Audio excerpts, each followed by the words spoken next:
Welcome to PointBlank PR Podcast, the podcast where we dive deep into the world of public relations in Africa. It is brought to you by PR Fusions, a public relations agency aligning strategic communications to drive business growth in Africa. Our mission here is to equip you with the insights, strategies, and stories you need to navigate the ever-evolving PR landscape. Each week, we'll bring you engaging conversations with industry experts, thought leaders, and seasoned professionals who will share their expertise, tips, and real-world experiences.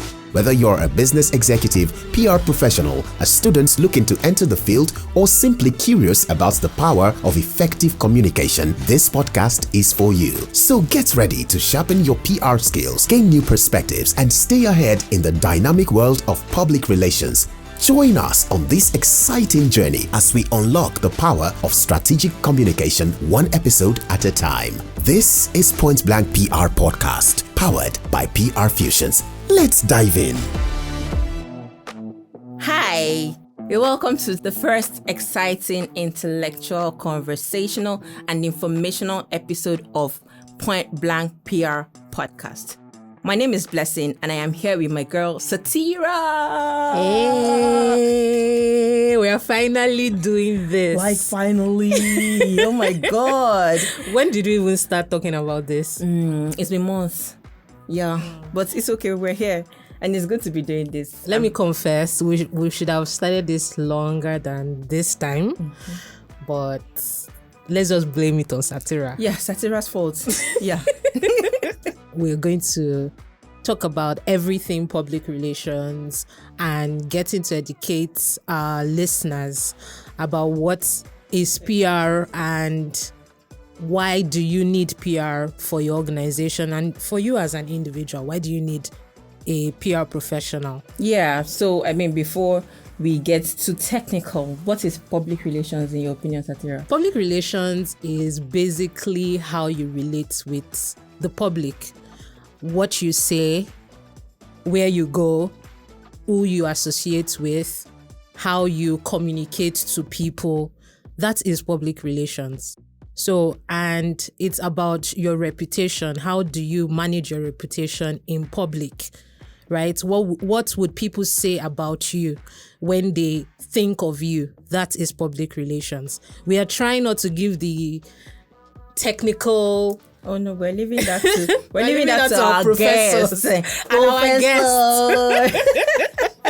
So that is public relations, basically. Yeah, I totally agree with you. It sounds easy, it sounds basic from the outside, but it's a lot more technical, it's a lot more complicated. And I've come across a number of definitions where they describe the book definitions, but definitions that describe the public relations professional as the therapist, the lawyer, the emotional baggage carrier, everything.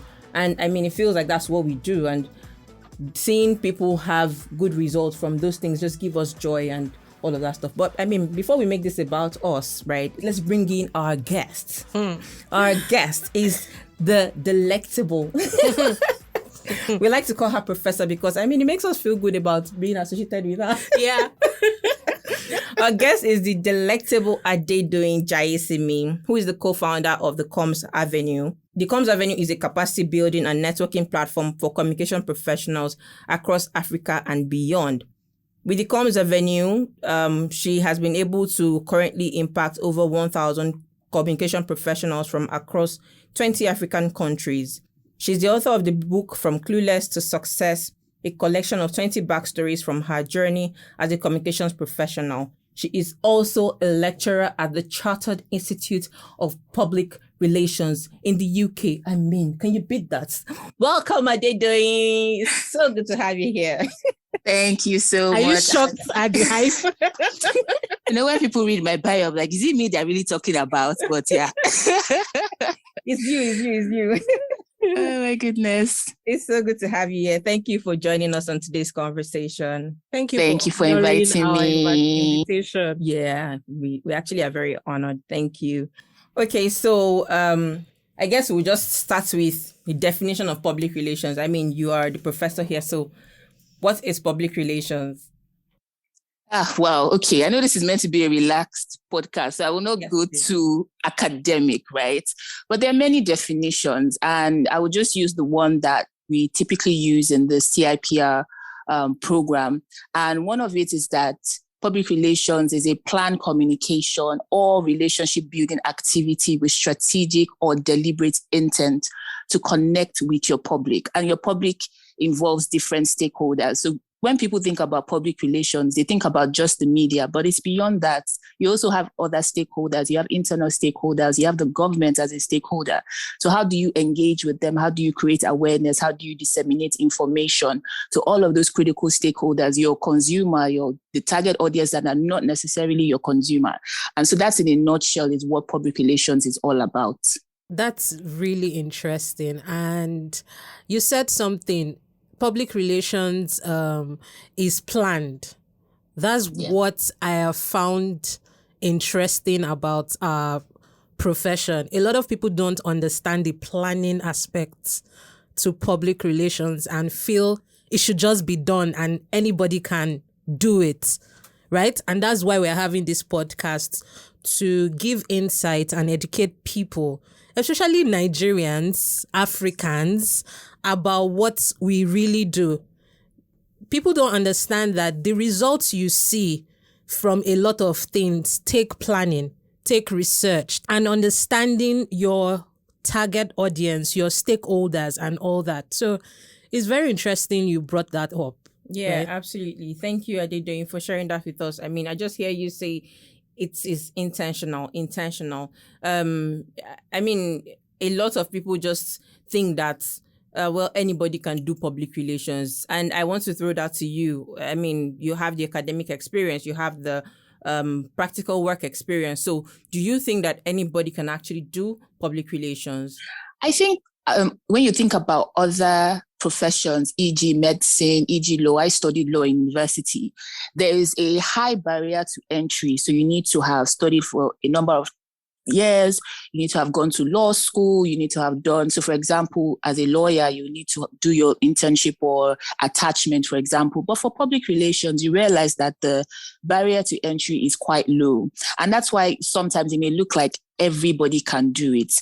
I don't think everybody can do it. I think that it requires a specific kind of skill set, especially if you want to achieve the kind of results that is meant to be achieved. Now, what people think that they can do, and which is what a lot of people do, is just publicity, where you're just sending out information, throwing out information, events, sometimes just influencer marketing. Maybe everybody can do that, but in the strategic part of it, in the thinking about how does this align with the objectives that we want to achieve? How does this take this organization from point A to point B? There's strategy involved and there's learning. So you need to learn.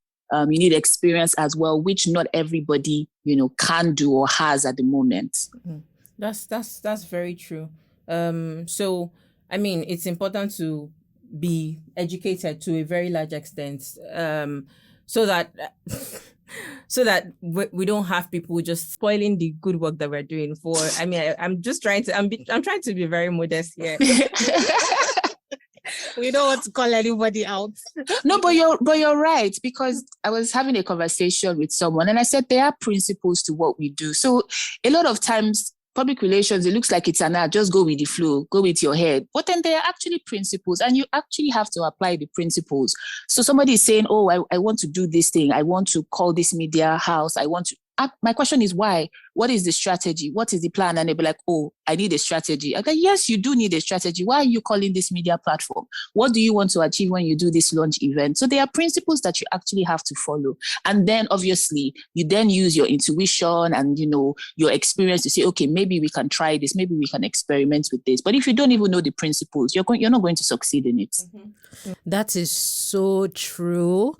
And it's worrisome when people think they don't need the strategy. They just need the results. I just want to be in the newspaper. I just want to be on CNN.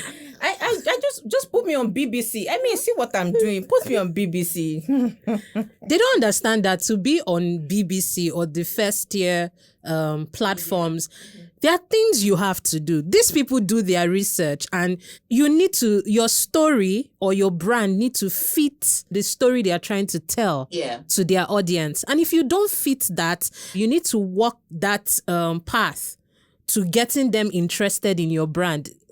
Everybody has a great story. Trust me. Everybody has a great story.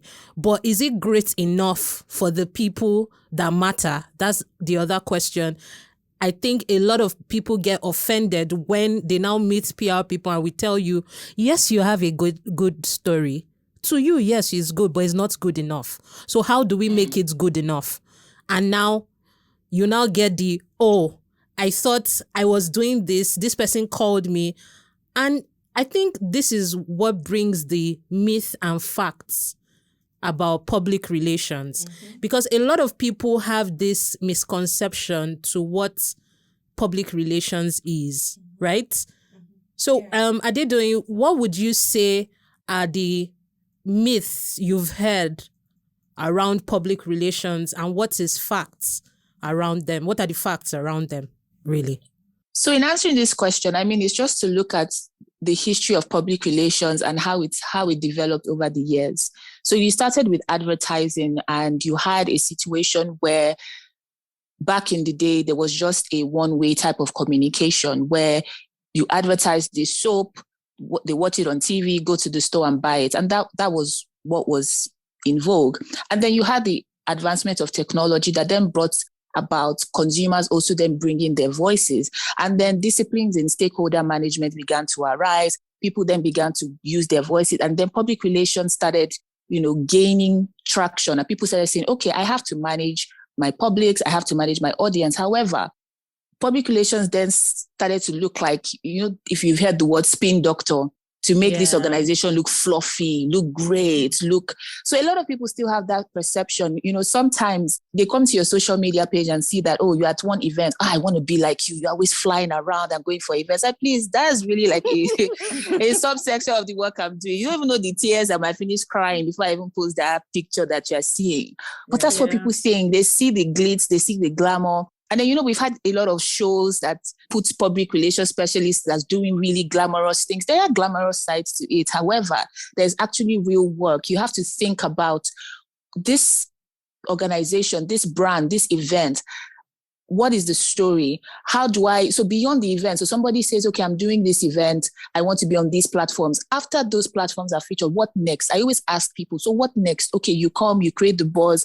Maybe 1 week, you do all the press clippings. What next after that? Everybody dies and moves and goes on to the next thing. But as a PR professional, you're thinking, how do I sustain the conversation? How do I make this brand still relevant even after this event? So for example, if you have a client that is doing an event, they want the event to be on several platforms, but you as someone that's thinking strategically, you're thinking even beyond that event. So what's next? How do we stretch this, the outcomes or the takeaways from that conversation? How do we make this brand relevant? The takeaway. So there's a conference that I'm currently working on.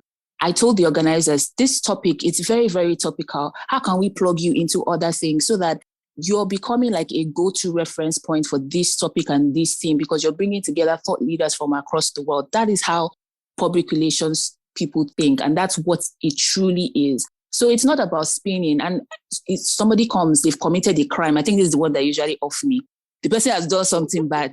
Excuse me, Adedoyin, we need crisis. I said, crisis? What's crisis? So the person has said, do you understand? I'm like, this person has defrauded somebody. Please, can we need crisis? I said, no, this person, I cannot, what's crisis? So that my own name, you'll not drag me on social media. I said, no, it's not about it. So and the thing that's crisis communication. It's not crisis. The person is a fraudster. There is no spinning. Let's leave it. Let's leave this matter.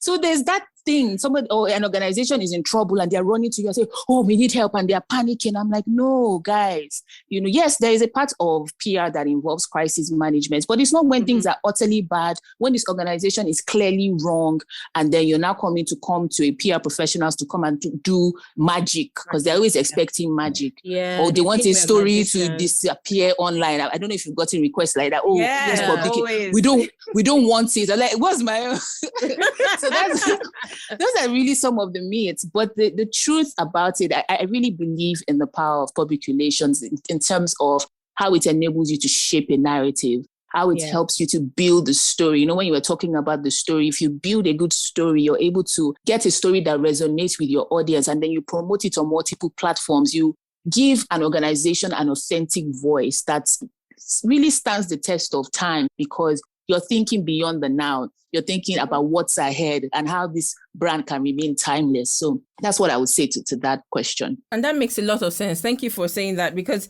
I also like to tell people that PR is not about the now, right? It's a long-term thing. So even in the next 5 years, the work that you have done now, especially if you did it correctly, will always work for you, will always, point in your good favor. That's what I like to tell people. Adedoyin has mentioned all the things I would want to say, because these are major issues that we have as professionals generally across Africa. There's this misconception about what we do and the service we are supposed to offer, because there's a wrong thinking about this, what we do, right? So if you understand that PR is not about the now, but the future, there's a way you would handle your activities and be intentional about how you communicate your activities. And one other thing that Adedoyin mentioned in relation to crisis management is every aspect of your business is important to having a good public relations or a good reputation outside, right? Yes. If you do public relations, or not public relations now, publicity about your brand, and you have a bad product, you are giving room. It's like putting cheese on the table for a mice to come and eat. That is what you are doing. But if you don't clean up your house, you will get the rodents. So before you think of publicity, or say you want to do public relations, as people always say, there are certain things that need to be done. That's why there's the research stage. Even before the strategy, there's the research stage of public relations that a lot of people don't know that we do. So that misconception of, PR is when you want to sort out a crisis, or PR is when I want to put something in the media, or now the new one is PR if you want to be an influencer. So if you don't have if you don't have plenty followers on Instagram or Twitter or TikTok, you're not a good PR professional. And I'm wondering, I don't understand. You hear influencers say PR strategist. Yeah. There's a flip side. There's a flip side to this conversation, right? Because I have the opportunity to deal with organizations and the comms and PR professionals themselves. And somebody says to me, oh, we're launching this show or this project, and can you help me look at the comms plan? And I can tell that this person hasn't done their homework, and this is what they're going to submit to their organization.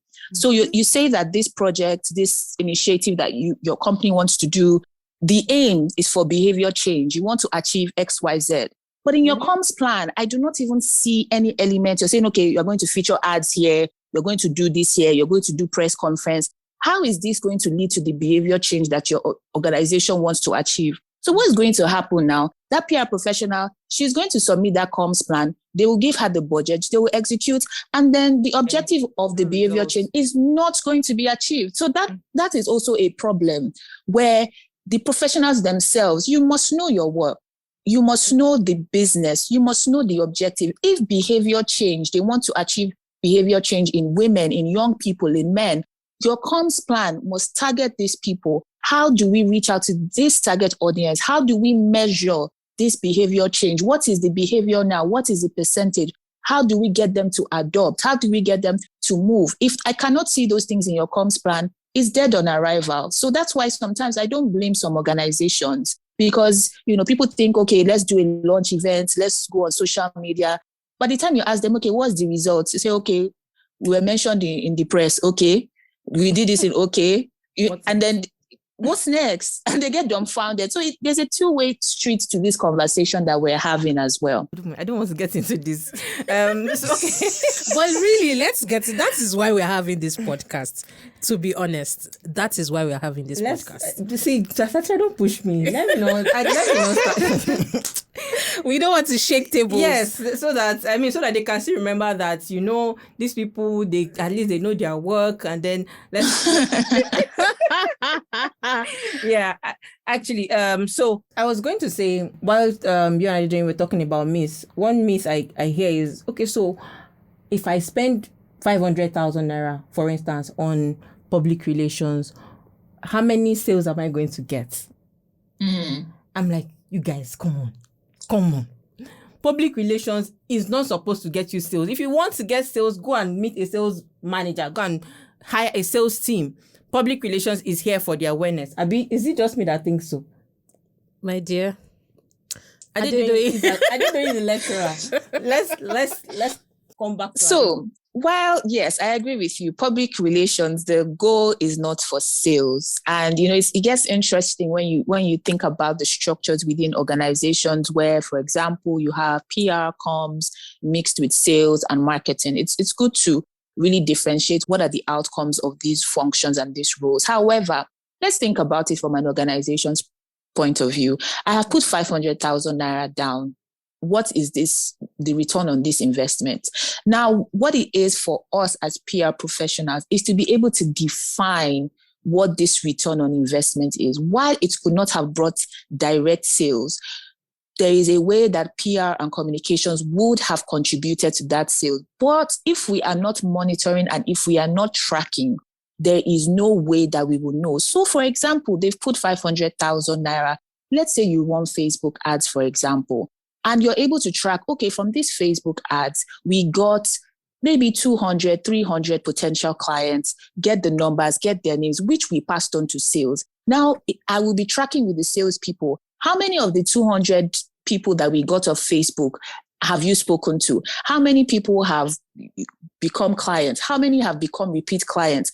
Maybe, for example, the adoption is still 40%. Then I'll say, okay, let's run a newsletter. Let's do something. And then I go back to sales and say, okay, what are the numbers? What are the results? So that when sales is now reporting X number of amounts, I would say the percentage that communications and public relations contributed to that final figure. That is where we miss it.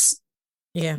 Yes. Actually, I agree with you. But, a lot of times people come to you and say, oh, I just want to be in the media. I just want to announce that I've gotten this. I want to announce that we're 10 years old. They just want to do those announcements, right? But they still want you to be able to get sales for them. And in situations like this, the clients that ask for these things, they're not ready to go the 9 yards with you. They just want to do, let me just spend 500,000 and see what comes out of it.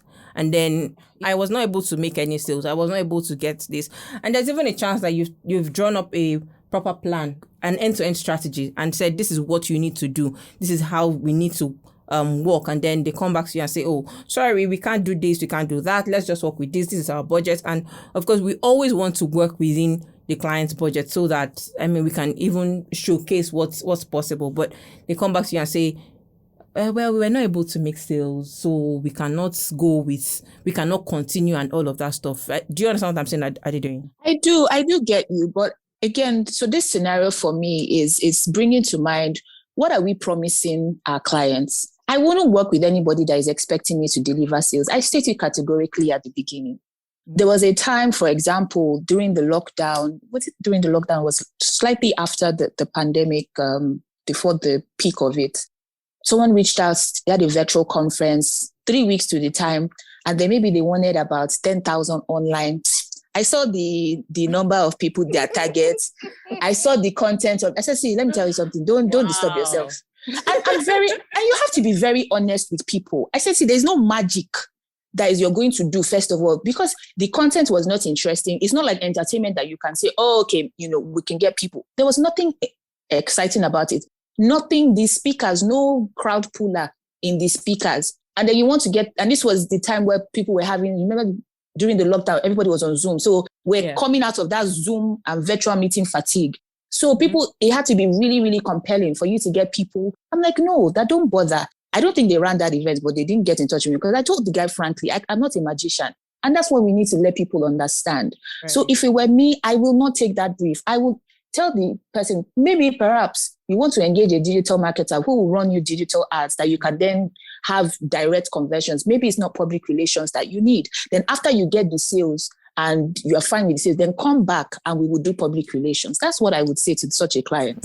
And that makes sense. I think the problem, aside from what you said, also I say is a confusion of roles between the digital people or the digital professionals or marketers and public relations professionals. There's that confusion of roles. And as you said, many of us as professionals have not stood our ground in actually communicating what we can do. Yeah. Some of us talk the good game and actually don't deliver, while those that can deliver don't even know how to sell themselves. So right? That's true. There's also the place where those that are, I'm sorry to use the word, charlatans are the ones that are being known more, right? And I'm not saying every time, but most times you find out that an influencer, there was a time where I was at a parlor event or gathering and this person kept saying he's a PR person, and I got interested. I was like, oh, why did you say you're a PR person? And after the person finished talking, I'm like, no, you're an influencer. You are not a PR person. And he was like, why did, and I said, I broke it down. It was like, oh, I didn't. I said, yes, because you were able to get this and that doesn't make you a PR professional. What will you do in a situation like this? Or what will you do if that person you talked about had this kind of situation? He couldn't give me an answer. So there's that confusion of roles, which I feel, thank God for communities like Comms Avenue, Women in PR, the NIPR that are having conversations about what we do, how we work, which gives people a better understanding to what they should ask us or expect from us. Because if we don't understand the roles, there is that expectation that will be wrong. That's why you will think a PR person should do advertising, or a PR person should do customer service, or a PR person should do sales. And you get offended when somebody has respectfully told you in a professional manner, this is what I can give you. And there's also that impatience. Do you understand? There's that drug feeling that everybody wants to get with PR. Yes, PR can get you that. It can, but it is not every time, and it is not for every activity. Absolutely. You get that drug feeling effect or that high from PR that everybody is talking about you or everything. But everybody expects, oh, if this person can get this person to become viral, that person is automatically a PR person. Absolutely. You just got lucky, bro. Right. So now that we're talking about personnel, I mean, what should people look out for when they're hiring communications professionals? I think, first of all, you need to have someone that has an understanding of the business. There's a sense of that business awareness, and this applies whether it's an NGO development organization. The person must have an understanding of what you do, because that is how they're able to think about the strategies that they would use for you. The person must be good with relationships. You know, PR comms, it's all about relationship building, relationship with the media, relationship with the stakeholders. This is someone that knows how to build good relationships. And by relationship, I'm not saying popularity. I'm not saying this person has to have 1 million followers. No, but the person has good relationship building skills, because that's where they can leverage certain things to promote your brand for you. And then they must also understand, the public relations. What exactly are they doing? What is the strategy? What is the long-term plan? For me, I prefer when people can see the longer term vision. If somebody is just talking to me about tactics, okay, we'll go on social media. What is the strategy? How? That long-term vision. I think people need to, I think Satya was saying about the drug feeling. Okay, they've talked about you. What happens after they've moved on? And we know we're in a cycle of, today this person is trending, tomorrow is the next person. But what makes you stay consistent? Your brand, for example, your bottom line, are your clients still consistent? Yeah, they may be talking about you positively, but sales is dropping. Mm-hmm. So what is the essence of that virality or publicity that you have? So someone that's able to think long term and take your organization from where it is to where it can potentially be and grow also with your organization. I think that's very, very important when looking out for a public relations professional. Thank you. Wow, this conversation has been insightful. It's been giving Satira the drug feeling. I have one last question for you before we wrap this up. At what point do you think that businesses need to start PR? Because a lot of people want to just do PR when they have anniversaries, when they want to mark milestones, when they want to maybe raise funding. They just want it for milestone seasons. At what point do you think that businesses need to have PR? Because I think that they need to have PR from day one. Yeah. Yes. It's at the very beginning. So imagine you have an organization, maybe you have a milestone event next day. Are you saying that your target audience and your consumers, they are waiting for your milestone events before they engage with you? That's absolutely wrong. So right from the beginning, right from when you are conceptualizing the business, comms and PR, they need to be at the table, because there are some trends, there are some things, there are some reputational indices that we will bring to the table and the conversation to say, no, we can't go in that direction. Imagine next year, for example, a business is saying that they want to go into an area that is environmentally dangerous. And now we know that climate change, sustainability, those are really, really hot topics. You're going to be saying that you can't do that. So that's a big mistake, because these are the trends. And so they're like, oh, okay, we need to rethink our strategy. So it's at the very, very beginning. And then the anniversaries, the launch event, those are just supplements. But at the very beginning, throughout the processes, how are we managing our reputation? And it's even going to be much more important now, because society is changing. Consumers are demanding more from brands. They're becoming more intuitive and demanding. So it has to be consistent. So you don't find yourself at the brunt of a backlash or a government policy that puts your business in the bad side. So it has to be constant and consistent. Let me just encourage, communications, public relations professionals. We need to talk about what we do.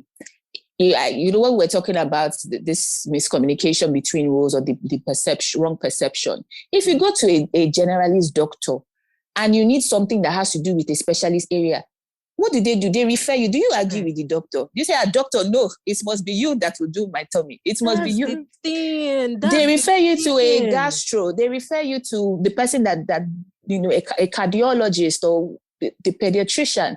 So we really need to talk about it. We really need to talk about, this is what we do. These are the different areas. There are also, I know we didn't get into this, but there are also specialist areas as well. Yeah. So, but if we don't talk about it, people will not know. So I think it's also time, especially for the senior leaders, to begin to just even talk more about what this profession entails, what it requires. And that, I think in the long run, that would really be helpful. Adedoyin, thank you for this. Thank you for touching this, because I've always said this, that people need to look at PR professionals like they are doctors. So the doctor is for the medical side. We are for the social side, right? There are generalist doctors and there are specialist doctors, right? There are specialist professional, PR professionals, and there are generalist PR professionals. You don't go to a crisis communications strategist or specialist when you want to do an event PR, right? Or entertainment PR specialist when you are a corporate business. Do you understand? Everybody needs to know this kind of PR professionals, what they've done, how they've handled projects and all that. That way, you understand who can work with you. Trust me, every PR professional is intelligent and can work with your brand, whether they are in your industry or not. But it's very important to understand those that can work within your industry. If you understand that and respect the way you see your doctors, that's why sometimes I'm like, you have to pay that consultation fee. You have to see us. Because when you go to a doctor, you listen to the doctor. But why is it when it comes to the PR professional, everybody's like, you feel you can do my job? I don't understand. But anyways, I'm so grateful that you honored our invitation and you have said everything we wanted to touch on and give light to, because the purpose for this podcast, as we said earlier, is to educate Africans about our profession, what we do, and make them understand that they need to take their comms department or PR agency more seriously. Yeah, we're grateful. Before you go, we have rapid fire questions. Gang. Yes. Don't be scared. What's your favorite dessert? I would say ice cream and chocolate cake. Okay. I know what to bring for you in your dreams. Why in the dream and not reality? It has to be dream.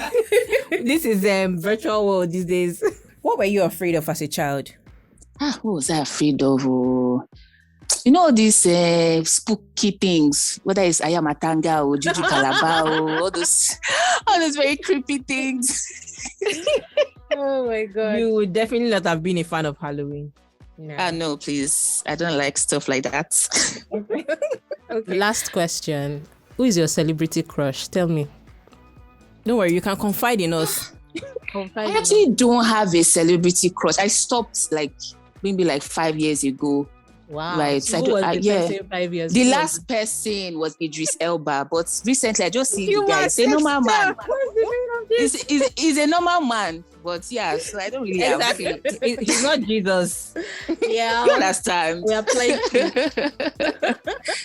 Thank you, Adedoyin. So much, Adedoyin. Thank you so much. This podcast. It was informative, and we hope that our listeners have also gotten good information that will be helpful with moving forward in their communications. Thank you so much, Adedoyin. Thank you. And that wraps up another insightful episode of PointBlank PR podcast. We hope you enjoyed our conversation today and gained valuable knowledge that will elevate your PR game. To stay connected with us, follow PointBlank PR podcast on Instagram and Twitter at PointBlank PR Pod. There, you'll find behind-the-scenes content, episode updates, and more. Can't get enough of our podcast? Don't worry. You can catch up on all our latest episodes and explore additional resources at www.prfusions.com/podcast. Have a question, comment, or topic suggestion? We'd love to hear from you. Drop us an email at podcast@prfusions.com. Your feedback and ideas help us shape the future of PointBlank PR podcast. Thank you for tuning in and being a part of our community. Until next time, keep innovating, communicating, and making an impact with your strategic PR efforts. This is PointBlank PR podcast, brought to you by PR Fusions.